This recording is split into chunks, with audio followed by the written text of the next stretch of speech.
That's right. I'm running things. I'm running things. Cream corn. Yep, that's why they call me that. Smooth.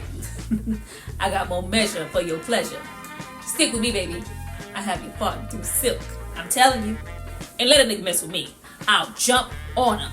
All 93 pounds of pure dynamite!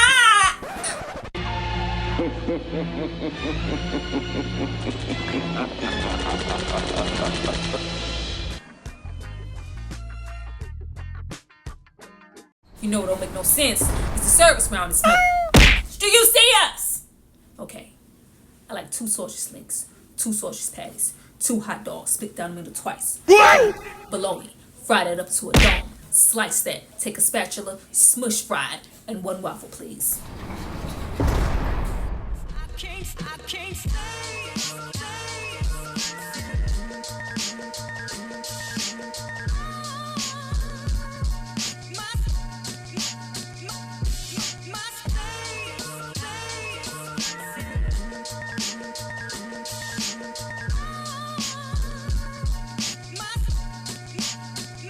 Hi you guys, welcome back to my channel. It's Tyra here with another struggle review, here to discuss Black Dynamite.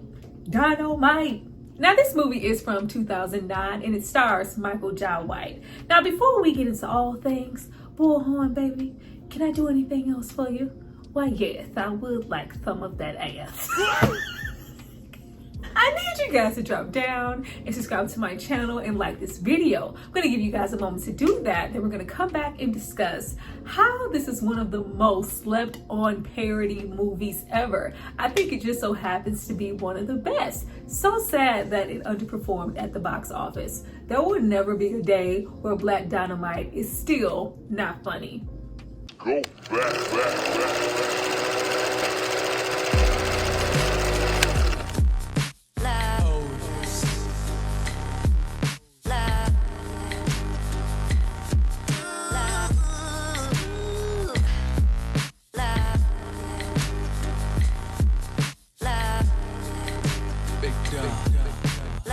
Now that you guys have hopefully subscribed to see more of me, let's get into this movie. But before we jump into the video, I have to give a shout out to the person who paid for it and requested it. So if you happen to drink some Anaconda malt liquor and get a little richer, it's not because of me. It's because of this person right here. Thank you so much for supporting me and paying for this content. Now this movie was directed by Scott Sanders, who has directed 2 other films, but is mostly known for directing and co-writing Black Dynamite, as well as being one of the creators behind the animated series that ran on Adult Swim for 2 seasons. Now the entire concept for Black Dynamite came from the mind of Michael Jai White, along with co-writer Byron Minns, aka Overdose motherfucker, or you know, oh hell yeah, thanks Ray Ray. This was the first movie I watched with Michael Jai White and was really blown away by how funny he was. I was like, oh my god, I never knew he had the ability to be so comical, along with displaying how talented he is in the martial arts field. Who the hell is interrupting my kung fu? I said scram! Shake the scenes, you turkeys! Get out of my house! I'll see y'all tomorrow.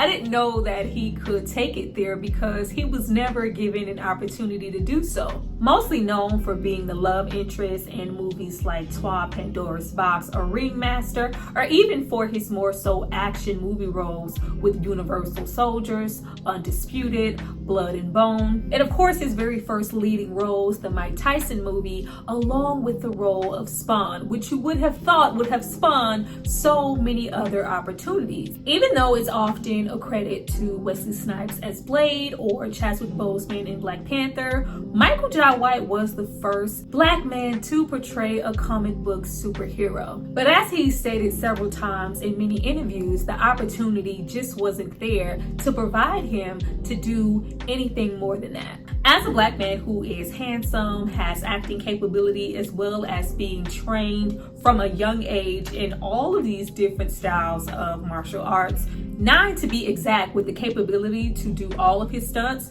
you would think he would be afforded to have the career of a Jason Statham, Vin Diesel, Sylvester Stallone, Jet Li, Jackie Chan, Jean-Claude Van Damme. Like, damn. Did y'all even call my mans for any of the Expendables movies? No, even for something like a comedy, we are relegated to create this role for ourselves.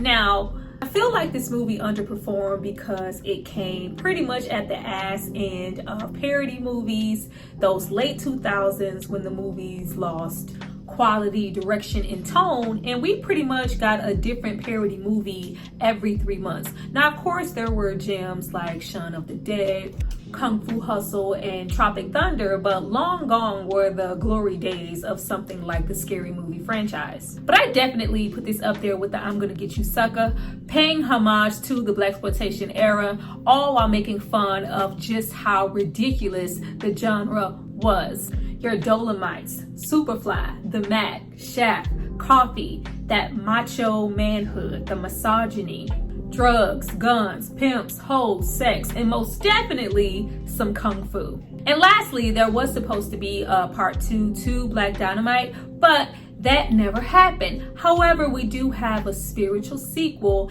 in Outlaw Johnny. It's written by Michael Jai White, stars Michael Jai White, and it's directed by Michael Jai White. Drop down and let me know how it went if you've seen it already. Now we open with the movie dropping clues already. Anaconda malt liquor gives you. Is that Anaconda malt liquor the only malt liquor that's government approved?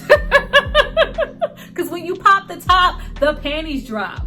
Of course, with this being a parody, we have to stick it to the man. There's a shady organization dropping some mean stuff on the streets. And of course, it's Whitey. It's a cracker. It's honky.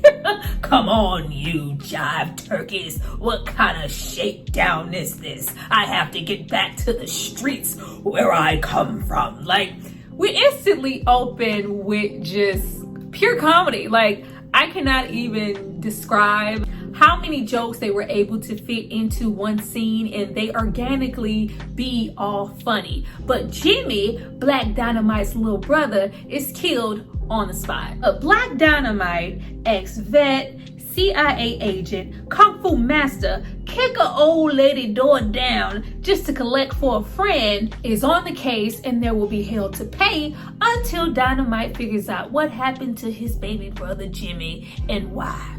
You know, that's when he's not flirting, trying to sleep with other women, or just sleeping with multiple women at the same time. You know, hey, y'all chill out, but y'all wake up the other bitches. Like, you know, we have to really play up that 70s energy, having that high libido, being able to satisfy every single woman all the time, and every single woman walking, wanting you.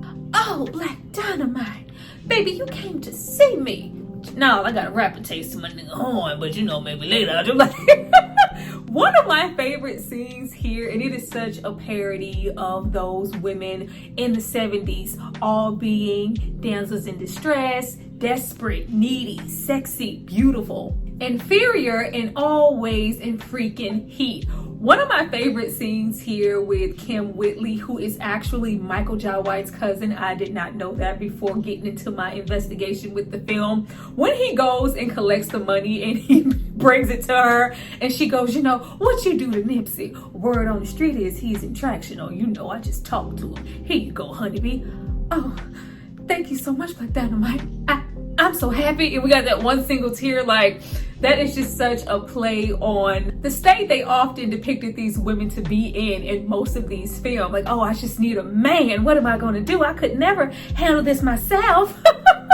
Then we got, he OD'd. Like, he OD'd. It's that new drug on the street. Like, there was always some drugs on the street. The man trying to take the community down along with the kids, getting them hooked on the smack. What we gonna do, Black Dynamite? I love the fact that they went out of their way to have the boom mic in the scene. There are so many intentional errors here, obvious stuntman, jump cuts, poor green screen, because the movies back then were so low budget that There was a one take rule in effect. They could not go back and fix anything. What we got in that one take is what we used. My favorite here is when we have Bullhorn jump in, go on Black Dynamite, go give Chicago a win before he gets away. I got this sucker here. And he hits the actual actor and he goes, you mother, and then we jump cut to it being a stunt double, and it's just very, very clear that it is. Those things are very simple, but they are hella effective and very funny. The fact that 85% of the script here is just strictly stating the obvious. Jimmy, I am an 18-year-old Black Dynamite, and you're my 16-year-old kid brother Jimmy, and you're on drugs. Like, you promised your mother on her deathbed that you would look after Jimmy. Now he's dead. It's all your fault. Like, using that type of dialogue to set up the scene or what we're gonna have Black Dynamite do is just, it's just so much hilariosity here. I love it. We reiterate stating the obvious via the background music in every single scene. I can't believe my brother Jimmy just passed away. Jimmy's gone. Like, it's just on us constantly. But we do get some evidence. It's one bullet and it's some heavy shit. Now this leads us to CIA agent O'Leary, a white man that we can't trust right off the bat, because when did you ever meet a white man in a blaxploitation movie that you could trust? Never, that's when. But he wants to reinstate him as an agent, get some help getting that smack off the street, all while keeping the reins on him tight as he investigates what happened to Jimmy with everybody around the world, knowing that he's a force to be reckoned with and he is the last person that needs to be on these streets going rogue. We have to be stereotypical and racially insensitive. You know, I remember everything way back from Nam. You know, little Chinese ears, little Chinese lips, little Chinese legs, thighs, and eyes. He said something to me in Chinese. I don't know what he said, but it sounded like, I don't know, but it said, wow, Black Dynamite. Now, where Black Dynamite and his theme music to go along with it is giving Black Caesar or Shaft. His bestie Bullhorn is very much so a Rudy Ray Moore, Dolomite type situation. Always speaking in a way that makes you feel like he's singing or rapping or flowing in the scene. Always kind of talking in a way that makes you feel like he's an old country Bama talking with his tongue. Always finding it necessary to rhyme within a fight, a scenario, or scene. I'll take care of this gorilla eating goon here. Oh, you's a corn-fed fool with a bunch of mass, but now it's time for Bullhorn to get up in that ass. Like, and that's when he's not comparing someone or something to cornbread, hog mogs, collard greens, and pork chops, because she put her ankles in it. It is over-the-top performative cheese. It's the 70s. And when looking for performative, over-the-top, animated, we act with our entire body because we're also a physical comedian. Who better to call than Tommy Davidson to portray Cream Corn? I chose him as my opening because he is my favorite thing from this movie. He was perfection here and he was so memorable. This braggadocious, itty bitty tiny pimp who is extra, even though he is most often in fear, but later becomes an ally to Black Dynamite. Let me catch my breath, Black Dynamite! Like, I remember when I saw this movie, I had not seen Tommy Davidson on my screen in a while, and it really reminded me why I loved him so much as an actor and why I wanted to see him in more roles. Able to take such a small role and make it oh so memorable. He is just so talented and really good at what he does. It's also really commendable how Michael Jai White could take such a funny scenario and still implement just how great of a martial artist that he is. You really see it in this movie with those high kicks. There's no stunt double involved. You know, he is constantly fighting in a scene, even though they are willing to show just how badass he is and how he can pretty much take on anybody. He is really skilled, and it lends itself well to him supposedly being this unstoppable badass. Michael Jai White is low-key an unstoppable badass. Speaking of Chicago wind, There are so many different actors here in this movie. Black Hollywood is all up and through this film. It is amazing due to Michael Jai White's connections and who was nice enough to say yes. There are so many faces here, all while still intertwining those blaxploitation tropes. Of course, we have to have some Panthers, some power to the people, revolutionaries who are not all that revolutionary. Cause I'm more militant than all of y'all put together. So when your so-called revolution starts, you call me and I'll be sitting right up front. But until then, you shut the fuck up when grown folks is talking. I'm sorry, like, you know, we gotta have our militants trying to change the world one rally at a time. And we of course have to have our love interest, portrayed here by Salli Richardson as Gloria, the strong, independent black woman who don't need no man, but eventually is gonna give it up. I hope you don't think you're getting any of this cookie, because if I gave you some of this cookie, it would break you. Like, girl, you gonna give me some or not? I don't got time for this. There's always gotta be that one sister who thinks she's above sleeping with the Black Dynamite, but eventually winds up needing him saving her seeing the potential, and her giving it up. Because, you know, you already knew what you was doing, Doc, sending her in here with them titties. Like, everybody wants a Black Dynamite. We get so much comedy within their union, because donuts don't wear alligator shoes, and, you know, we gotta stop this smack on the streets, Black Dynamite. It's even in the orphanage. Oh no, not the orphans. I used to be an orphan. Like, it's a great day when you get to see somebody try to shake dope out of some children, really playing up the themes of that blaxploitation. It was always a kid, somebody's little cousin Johnny, little brother Joe on some smack, and we would always end up at these clinics. Not to say that there wasn't any reality in these situations, but after so many, it just really became a trope. But I think everybody's favorite is, I'ma shake a tree from the roots and rake up the fruits, rip it up out the ground and find out what's going down. Don't worry about tomorrow, mama, cause tonight, Black Dynamite is gonna make everything all right. Don't shut the fuck up, Euphoria. I know that's you. I ain't even gotta look. How about I send your ass back to Pete on Chris Shaw with his hot ass coat hangers? Would you like that, Hump? Would you like that? Like, the ultimate goal of these ladies, man, who could go from A to Z any minute in these movies, were just strictly to get some. They really didn't give a damn about these ladies. Like, everybody was a sexual object, which is why we get into the other scene where all the pimps are in a circle discussing the lacking of chicks on the street. You know, never in the history of the game has there been such devastation. Like, I did not know that was freaking Arsenio Hall until this recent watch. I didn't know that was him. Physical nigga with an F, physical. Like, I was too busy paying attention to, you know, I'm spending more bail money than getting tail money. Like, it is such a funny scene. So many scenarios here are really, really reminiscent of the match. Of course, we have to have the OG pimp who's had the longest time in the game, dropping all the knowledge, having full control. But it's okay for us to do these things, you know, manipulate and sell these women into being tricks. But it's not okay for us to sell drugs in the community, aka the Mac, because I am declaring war on anybody selling drugs in the community. But Black Dynamite, I sell drugs in the community. That goddamn Bokim when he goes, hell no, nigga, I can't dig it. Now who you supposed to be?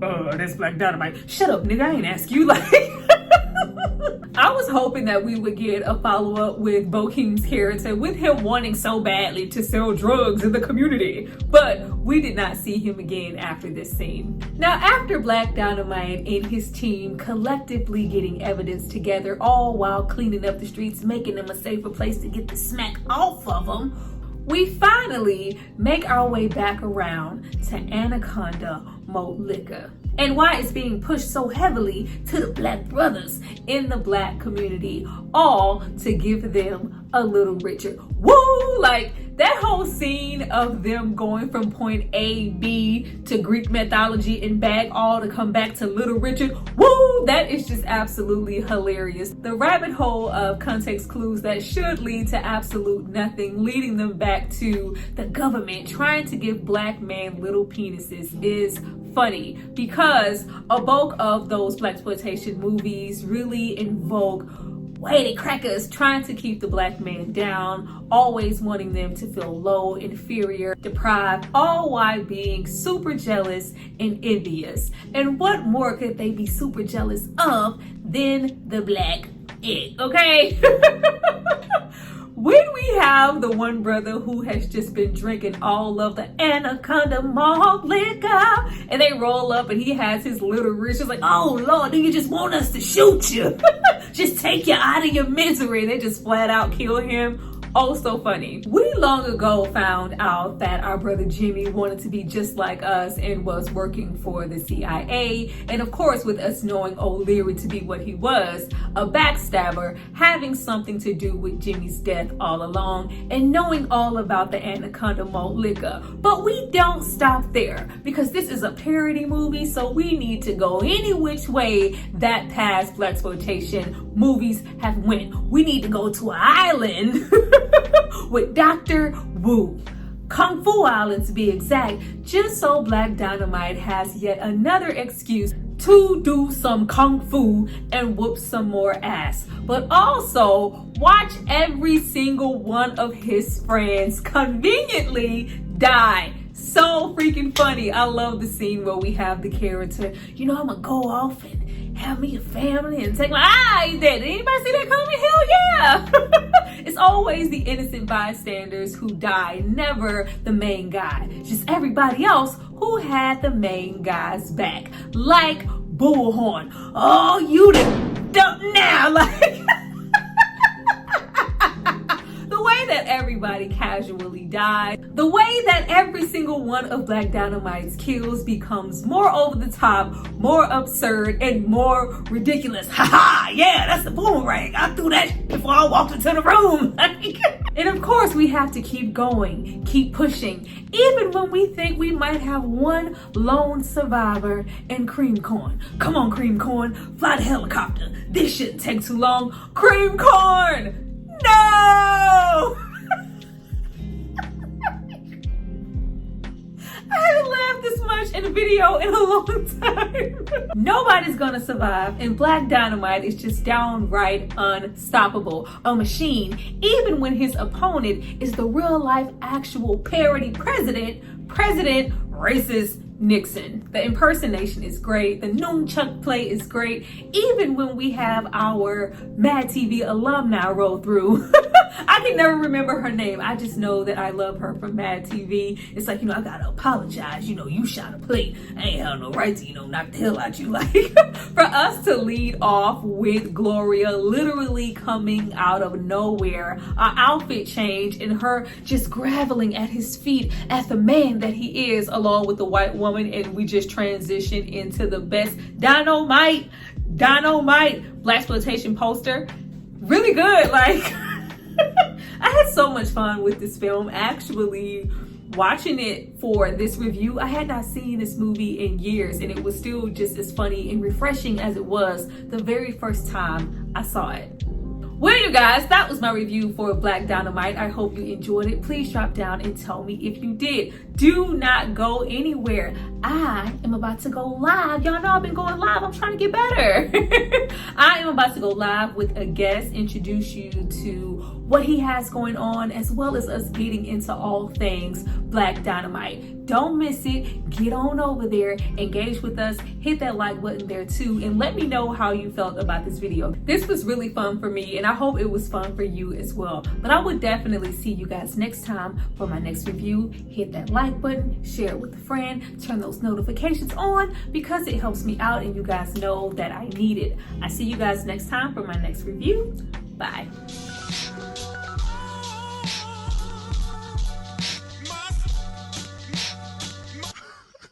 My